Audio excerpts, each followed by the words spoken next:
Skilpadda minner oss om at ting tar tid. Ja, kanskje særlig gode ting. Men bydel Sagene kommer til å fortsette å stille spørsmålet og samtale om hva er det som ivaretar et levende nærmiljø? Og nå lurer vi på, hva mener du?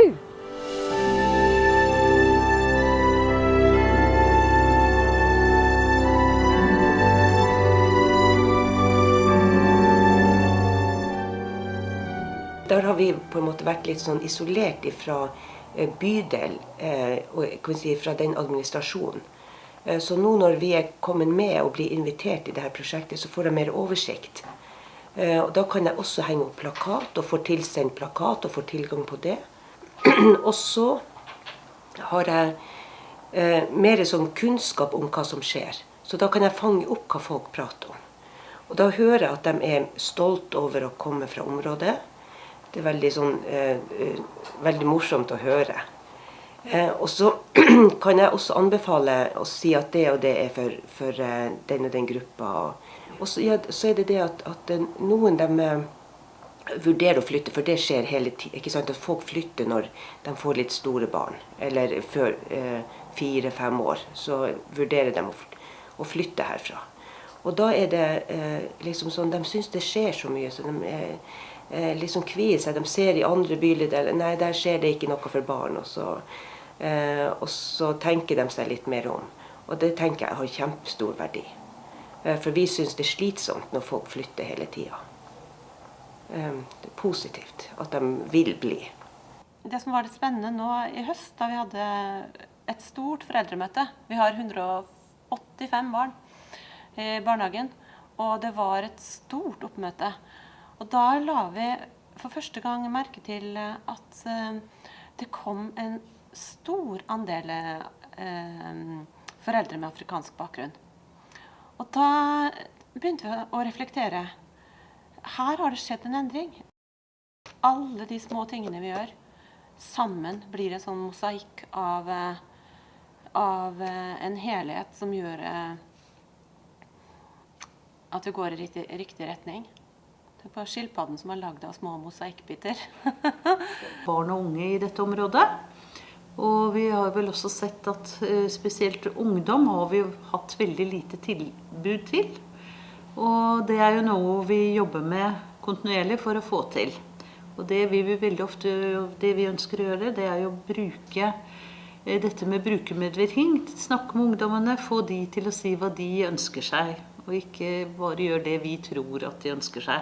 Vi som jobber i bydel Sagene har mye mer bevisst at det er et område der oppe, og at vi er mye mer klar over at vi må lage tiltak også for menneskene som bor i det området. Det er helt klart at i dette arbeidet så er det forferdelig viktig at beboerne er med. Og for meg som jobber spesielt opp mot barn og unge, så er det likevel helt nødvendig at vi har med foreldrene, og vi spiller på lag med foreldrene. Og at foreldrene blir en del av tilbudet. Jeg tror det er også veldig viktig når du tenker langsiktig, at de er med og på en måte også at man hjelper å styrke de i de tingene som de synes er vanskelig. Men vad vi hade önskat är våra dörrar, ytterdörrar. Det är väldigt... Alla kan komma in, och om de inte kommer in så finns det något som heter Torshovnyckel. Då är det skiftnyckel, man gör inbrydd nere. Så de här dörrarna hade vi kunnat fått såna här säkra dörrar. Valdemar säger kode. Det hade varit väldigt bra med kodelås. En kode, ja. Sånn at man har längre ikke de nøklene. Så man trenger bare en kode sånn man skal vise oss som bor her. Og så de andre som bor ikke her og prøver å stjele noe, så kommer de også prøver og så gjør den. Og så når de gjør den feil hele tiden, så kommer de ikke inn.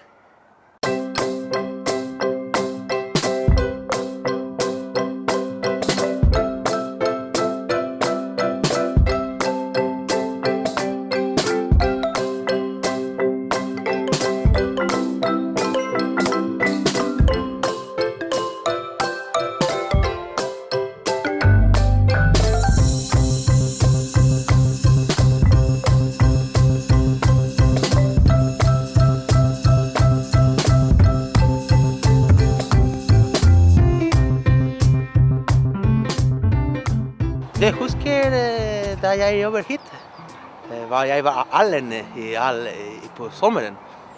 Og sakte begynner kommer personer fra disse steder, andre begynner kommer rocklegere. Martin og Sonja, andre personer fra andre bygger, så begynner å gjøre en veldig god sted hit. Alle personer hjelper oss med spirituell, ikke sant? Men jeg tror hit mer personer som brukte parken nå. Det var veldig deprimert før. Jeg husker da disse var bare is og blått på vinteren. Og nå det en fantastisk sted. Jeg synes bedre sted nå, Horklusplass med skilpadde.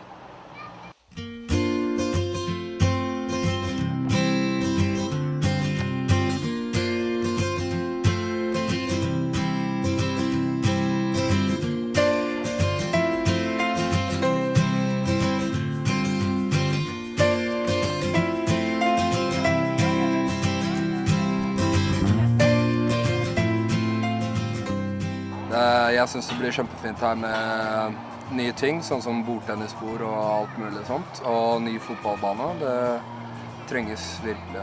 Og så synes jeg det har blitt mye bedre i nærmiljøet her enn det det har vært før. Det har vært litt sånn opp og ned før i tida, men det har endret seg veldig til det bedre. Så jeg har da bodd her nede i 30 år. Aktivt her borte i 28 år. Og det har jo vært en kjempeutvikling da, og det at det noe for, altså nå som det har blitt det lokale, altså både medisinsk og menneskelig og det som av tilbud i bydelen. Så med hånda på hjertet i dag så ser man jo at det fungerer og at det har nådd frem til de som virkelig ønsker å bruke.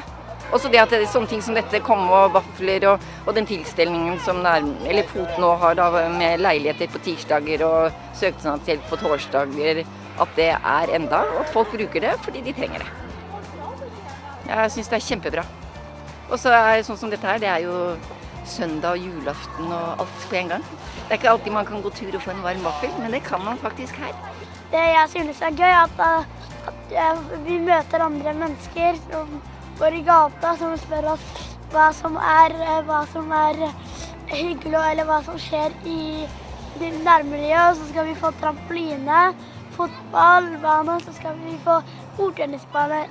Og det jeg ville bare si at det var veldig gøy at miljøet har lagd noe til barn og ungdom, sammen med klubber, Metropol og Metro, sånne greier på Sagen og Bjølsen.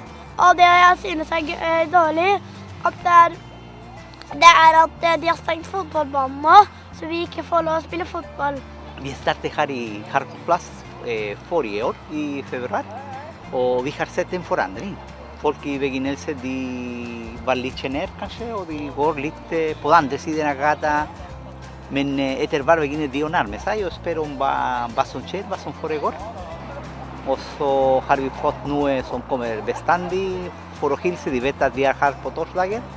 Og vi har også sett at denne sted nå bruk. Folk kommer her. Vi har sett grupper av barnehage som kommer. Vi har sett en person for eksempel som går i området og plukker søppel selv. Så jeg spurte, men får du betalt for det? Nei, jeg gjør det fordi jeg vil. At folk her blir mer de tør, de kommer ut, og på grunn av det de har møter også andre personer her. Det jeg synes dårlig, busken der borte, fordi jeg synes den tar litt plass.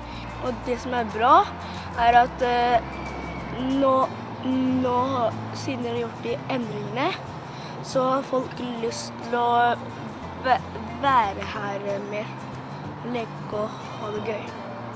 Det jeg synes dårlig, at arbeidene til de folkene som fikser, de sier at den skal bli fort ferdig om en måned, men nå bygger de ikke lenger. Og det jeg liker, som bra, det at de skal legge en ny fotballbane som med kunstgress og trampoliner og sandkasse. Ja, vi har bodd her i ca. 1,5 år, så vi har fulgt utviklingen her på i hvert fall i helt liksom, området her da, veldig nøye og synes det har vært en veldig fin utvikling, altså veldig mye gøy som skjer. Vi fikk jo barn for et år siden, så det er mye sånn hyggelig for barn som skjer med ja, både kommunal lekeplass og lekeplasser her på Hårkløsplass og Skilpadden og hager og ja, kult, veldig stilig. Altså vi har jo sett at den kom først, og det har vi vært veldig positive til, for den er morsom og fin å leke på og klatre på og sånn. Så det har vært et bra tiltak, og så stopper folk veldig opp her da. Vi har barn i den barnehagen, og da stopper vi her og møtes. Så det er bra. Og det her har jeg ikke fått så veldig mye ut av ennå, så jeg vet ikke helt. For jeg opplever at plassen brukes og har vært i bruk, men den har kanskje vært litt sånn i hverken fugl eller fisk. Ja. Så nå... Og så plukker vi faktisk urter og sånn herfra. Og grønnkål, det er veldig populært hjemme hos oss. Ja. Har du noe å si, Ivo? Nei. Jeg bodde her 7 år. De 7 årene jeg bodde her, så det har skjedd mange ganger, særlig barneaktivitet. Og så når det gjelder trivsel for området. Og så vi har jo samtidig fått masse sportutstyr og lekeutstyr som barna kan låne. Og det er fint her. Så leverer det. Til og med i sommer så er det jo barn som også klatrer her på Skilpadden. Og det går jo morsomt at barna klatrer her. De synes bare at det er jo veldig spennende. Vi venter også at det kommer enda spennende. Når det gjelder bak meg, fotballbanen blir lagt nye golf. Golfen blir lagt nye gress. Og jeg jobber frivillig på grunn av etter at jeg har sett at mange i bydelen de jobber også ekstra frivillig enn vanlig arbeidstid eller ordinær arbeidstid.